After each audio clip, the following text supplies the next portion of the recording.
অস্ট্রেলিয়ার নর্দার্ন টেরিটরির ঐতিহ্যবাহী শহর এলিস স্প্রিংসে স্থানীয় সরকার নির্বাচনে প্রথমবারের মতো কাউন্সিলর পদে লড়ছেন প্রবাসী সাংবাদিক ও ব্যবসায়ী মাসুম বিল্লাহ।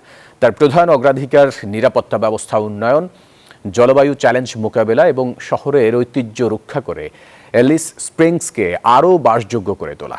তিনি টাউন কাউন্সিল নির্বাচনে সিটি কাউন্সিলর পদে প্রতিদ্বন্দ্বিতা করায় স্থানীয় বাংলাদেশি এবং মুসলিম কমিউনিটি উচ্ছ্বসিত। অস্ট্রেলিয়া থেকে মাসুম বিল্লার পাঠানো তথ্য ছবিতে ডেস্ক রিপোর্ট।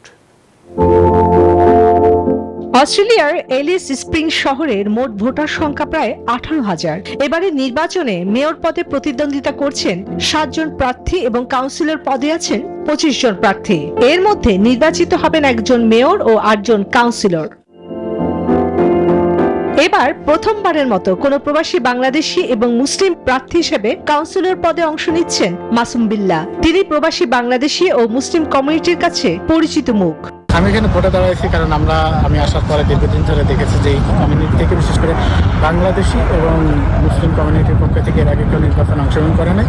আমি আমার বাংলাদেশি ভাইদের সহযোগিতা এবং তাদের পরামর্শ এবং মুসলিম কমিউনিটির পক্ষ থেকে যখন আমি সাড়া পেয়েছি তখন আমি চিন্তা করছি যে আসলে ভোটে দাঁড়াতে। অস্ট্রেলিয়া এলিস প্রিন্স মুসলিম কমিউনিটির সভাপতি সাইদ মালিক জানান, প্রথমবারের মতো মুসলিম কমিউনিটি থেকে প্রার্থী হওয়ায় তারা আনন্দিত এবং সর্বাত্মক সহযোগিতা করছেন। ইঞ্জিনিয়ার সাইফুল ইসলাম বলেন, একজন বাংলাদেশি প্রবাসী থেকে স্থানীয় রাজনীতিতে অংশ নেওয়ায় তারা গর্বিত। I request to everyone just come out and vote to Mr. Masoom Billah.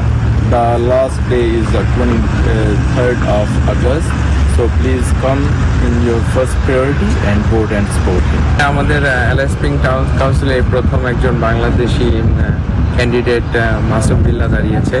So আমরা এই জন্য খুবই গর্বিত। মাসুম বিল্লাহ নির্বাচনে প্রতিদ্বন্দ্বিতা করায় কমিউনিটিতে দেখা দিয়েছে উচ্ছ্বাস।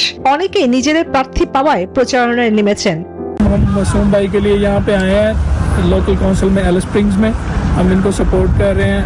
আগস্টের 11 তারিখ থেকে শুরু হওয়া এই ভোট গ্রহণ শেষ হয় 24 আগস্ট। ফলাফল প্রকাশ হবে সেপ্টেম্বরের প্রথম সপ্তাহে। Desk report, news 24।